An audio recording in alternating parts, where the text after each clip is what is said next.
looking into colon cancer right now. Preeti, Oklahoma, thank you, Chair. Currently, how many medical banks are there? I do not know the exact number, but I think it's close to 50. Thank you. Well, Oklahoma, if the hospital states my vial of blood and I move, will that blood move with me to the state that I move to? If you need it, it will then move. Thank you. James, North Carolina delegation. Will there be any choice to opt out of the automatic donation? Yes, there is a choice, but it's a long and grueling process. Are there further questions on the floor? Texas, Arizona, Tennessee, Virginia, Virginia. John Fields, Republic of Texas. Just to clarify, if you're not born in a hospital, if you're born at home, you will not be required to have your stem cells? Yes. Thank you, Mr. Chair. McDonald, Arizona. To what dollar amount does the U.S. government presently fund stem cell research of any kind? I do not know that number right now. Thank you. Louisiana, Tennessee, will the cost of preserving the cord blood fall on the parents? No. Joseph Cotton from the Commonwealth of Virginia. Can a parent not already choose to do exactly what you're proposing to do? Repeat the question, please. Can a parent of a child not choose to do exactly what you're proposing to do, save the stem cells? Yes. Lucy Parks, Commonwealth of Virginia. Can these umbilical stem cells serve the same purpose as embryonic stem cells? Yes. Thank you. Thank you. The time for non-debatable questions has elapsed. The chair will now ask the clerk to read the present amendments before the debate starts on the proposal. In line 9, change stem cell to stem cells. Line 22, change it to is in, quote, it harmless, unquote. Line 25, change purpose to proposed. Line 31, the parents can sign a document opting cut of stem cell removal. Everyone got it? Good. With that, Chair will now recognize the content speakers. Speaker present. You've been recognized. You have 3 minutes for your remarks. You may begin with your motion. Wisconsin delegation. Thank you, Chair. While I, of course, applaud the intent of this proposal and wholeheartedly support the advancement of stem cell research, this proposal is flawed in more ways than one. In order to form an informed opinion on it, one must first confront the facts. According to the proposal for action, all babies born in all hospitals must have 3 cord blood samples drawn. While I'll grant that there is an opt-out system in place for parents who disagree with the cord blood research, no such exemption exists for hospitals. There are a plethora of Christian or religiously affiliated hospitals within the United States that do not have the option to opt out. Additionally, there are a plethora of hospitals who don't have the financial ability to add another program to their plethora of available programs. There's an impressively high number of hospitals where this is affected and they can't opt out with this proposal. Additionally, there's a whole bunch of logistical issues that need to be resolved before this proposal can be viable. To begin, more than 4 million babies are born every year in the United States. If 3 vials of drawn are drawn from even half of that many, there will be more than 6 million vials of blood in circulation, and that is an influx that our current system cannot handle at this point. There's only a handful of public cord blood banks existing at this moment. As the author stated, there's only about 50. There's no way that they can accept that many stem cell samples, and there's no provision in the proposal for the construction of any new facilities. They are ill-equipped to take on the new samples from not just a few states, but all 50 states. And if that weren't enough, under standard procedure for cord blood storage, samples must be tested extensively before storage for HIV, hepatitis, tissue typing, cell count, cell viability, antigen, bacterial growth, and several more, causing a huge cost to the facility and the government if it's free to the parents, as this proposal states. There are also no provisions in this proposal for the transportation to and from the medical facilities of the samples. Although this may seem a small detail to some of you, there is a required kind of transport for this type of sample. It must be refrigerated and ensured that it stay viable and true. And this will be costly. Pertaining to the facilities themselves, if we assume that there will be plenty, which, as I've already addressed, there won't be. The proposal states the necessity for separate facilities for research and donor matching and for personal use. Research budgets are low as it is. They can't afford to be taking on this many new samples. And if that weren't enough, the proposal emphasizes the need for storage of cells for your own use later in life. The cells are, in fact, as differs from the author, they're hematophiliac. which means that they can form red and white blood cells and platelets, which are used to treat blood and immune system genetic disorders, cancers, and blood disorders, which is great. But as the American Academy of Pediatrics stresses, long-term storage of cells for biological insurance is completely unwise, as it's more than likely that the donated cells contain the same genetic defects as the cells in the recipient. In conclusion, this bill is completely infeasible. There is no way that it can be done, and I urge you all to vote it down. I yield the rest of my time to the chair. Thank you, Delegate. The chair will now recognize the pro-and speakers as Speaker President. Delegate, you can recognize.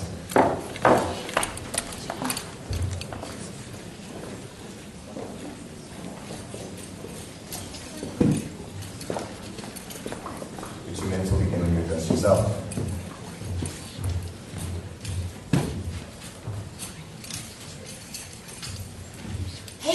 Representing the Commonwealth of Kentucky, Sir Chair. Inevitably, logistical issues often cloud our intellectual fervor. Creativity and determination are often underestimated. I implore you to peer beyond your preconceived fears as to any proposal that has the potential to cost money is inherently bad. When one aspect might be a deterrent, don't discount the million of reasons right with this proposal. In the Supreme Court case Moore v. Regents of the University of California, states that bodily fluids or medical waste can be possessed by the government if the societal need outweighs the harms to the individual.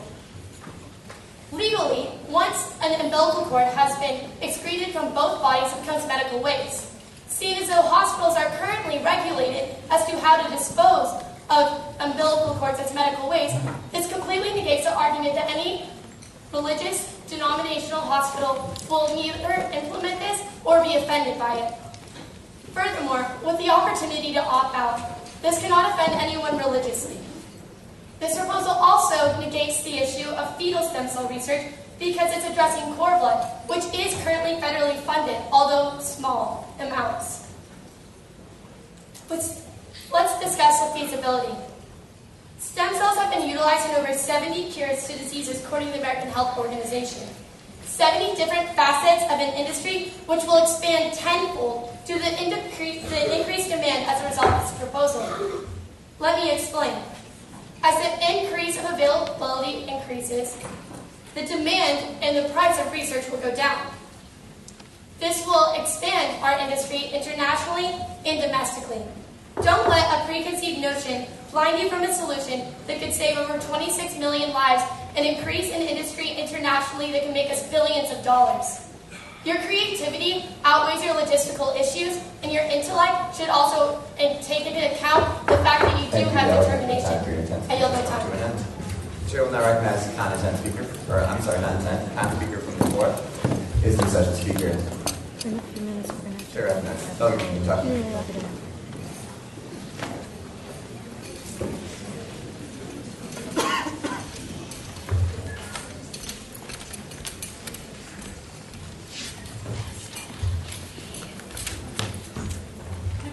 Representing the Commonwealth of Kentucky, thank you, Sir Chair, and I reserve my right to yield to the delegate from New Jersey. That is your right once you display your button.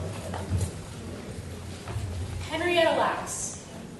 She's a woman not many know, but she's responsible for some very great scientific innovations. She was diagnosed with cancer, and unknowingly, her cells were taken for research, while her doctor said they were only taken to do testing. Because she was not informed, she died without knowing that she would become one of the most important people in the medical field, not for her knowledge, but because of the special property of her cells. Her cells are used now in any culture requiring testing on human cells. Her family is not getting any money from the billions of dollars of trade of these cells, and they are living still today in the same house that she was born in, with a dirt floor, without electricity, and without college degrees, because they cannot afford it, or medical care either. While this proposal has a very good intent, I believe that because these vials are taken to research, they may be exploited, and people will not get the benefit from something that is inherently theirs, their cells. In addition, I believe that this program could be used to research things which are contradictory to the parent's belief, and maybe eventually the child's belief when they grow up. In addition, genetic diseases and chromosomal disorders can be contained within the stem and the stem cells taken from the umbilical cord. And with that, I would like to yield the remainder of my time to the delegate from New Jersey. Senator, New Jersey. Thank you, Sir Chair. In addition to the many inconsistencies in this proposal, I'd just like to quickly point out that the government does not make it mandatory for organ donorship and should not make it mandatory. Delegate, for time for your speech as well. Chair will now recognize the program speakers, such as Speaker President. Chair recognizes Delegate Thomas.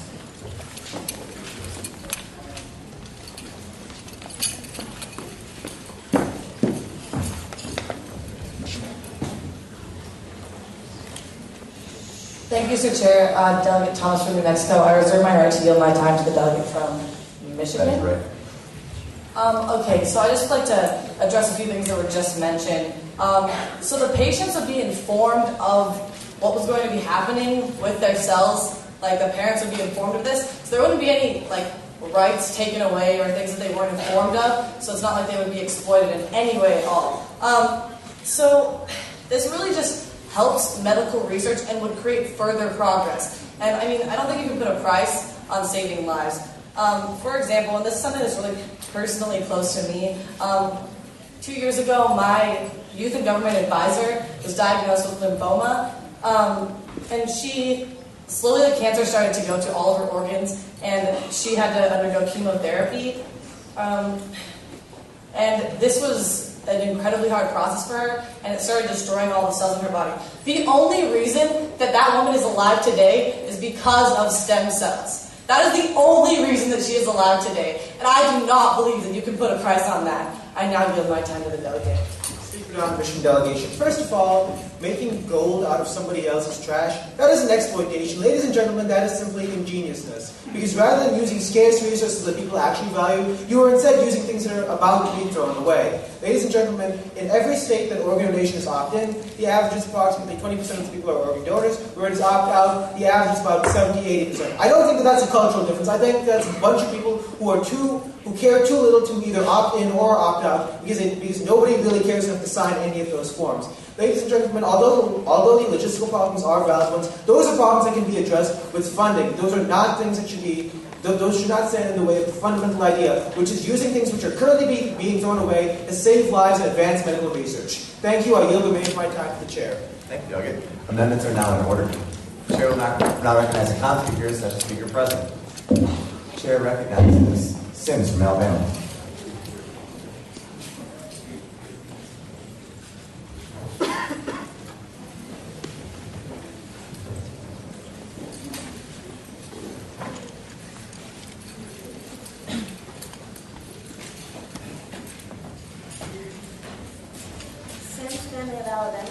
I'd like to reserve my right to yield to Delegate Edmondson, and with the speaker, please answer a possible series of questions. That is right. It doesn't speak to the objection. When would the parents be informed that they can opt out? Would that be the delivery room? It is their responsibility to find out that they can opt out of it. But when would they be informed they can opt out? They would have to do their own research. Their own research, all right. When you go to get your driver's license, you can opt in or out of being an organ donor, is that correct? Yes. Do you know why you're given that option? No. All right, thank you. Under the Fourth Amendment, it states that you have to give consent, give away a part of your body. That's why when someone dies, you can't just harvest their organs. And if that doesn't convince you to vote this proposal down, I would just like to tell you that there's already an option to give your stem cells to this research. It's already out there. There's no need to mandate it without consent. And with that, I yield my time to the delegate. Nolan Edmondson, United Nations. Thank you, Sir Chair. Just to reiterate what a fellow delegate said, it currently is up to a parent to opt out whether or not they want to they want to save the blood from their child's umbilical cord. I do not believe that it is the right of us to mandate that they do, to require them that they do. And even if I were to support this, I believe that it would be much better on a state level. But currently, as it stands, this proposal is flawed, and there is a reason why you're allowed to opt out on whether or not to give here or to donate your organs. So I believe that you all should vote this proposal down, and while the intent is good, the proposal itself is flawed. Thank you. Now you have 3 minutes for chair. Chair will now recognize the profile speakers and speaker present. Chair recognizes delegate from the United Nations.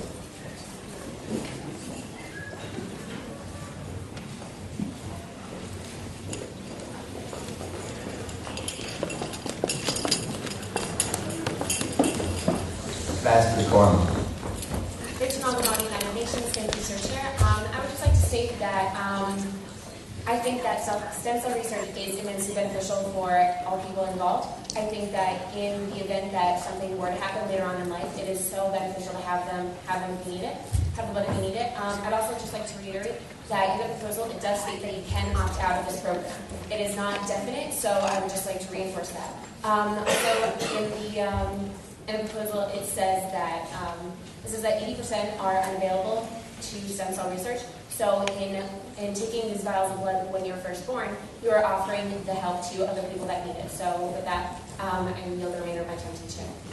Okay. The chair will now recognize a con speaker. Chair recognizes the delegate from Tennessee.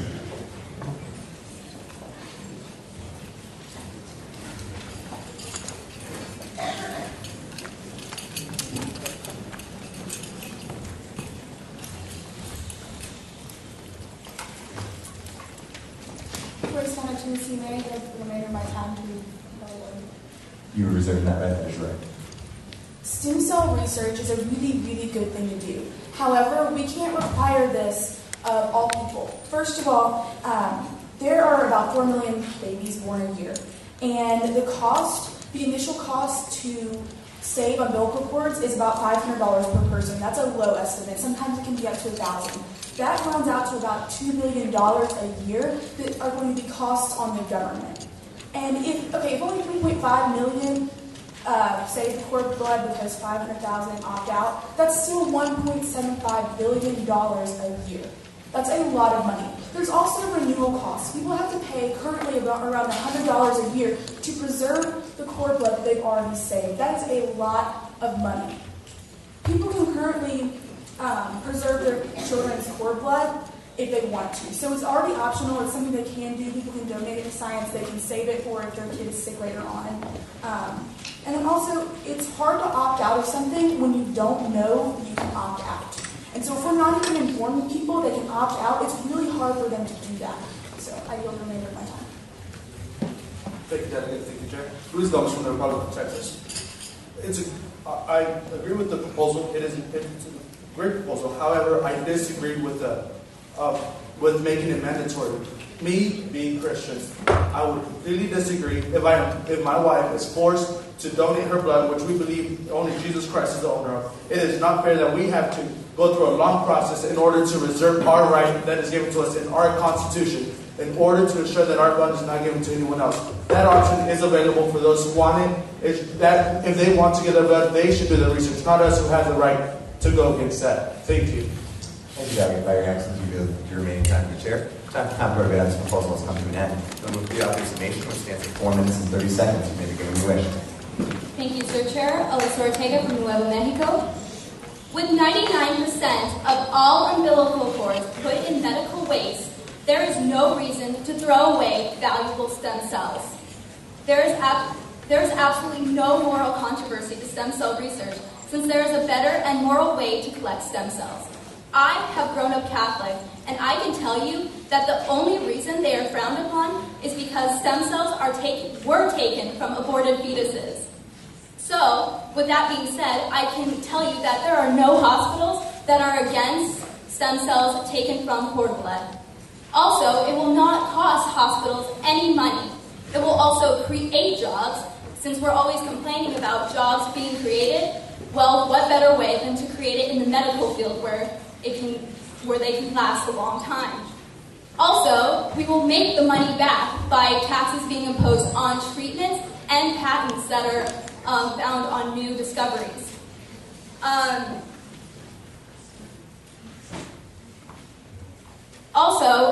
parents do not choose to throw away medical waste.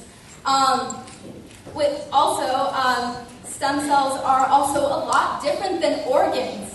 I must say, stem cells are completely neutral, and if you knew a lot about diseases, you would know that there are a lot of mechanisms that need to be corrupted in order for diseases to happen.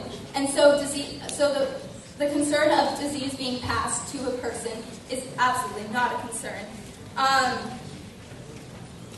Also, people would not be aware of what will happen to the cord blood if they are truly opposed. They would do the research. And the only religions that I can think of that would be opposed to this probably won't be having their children in hospitals.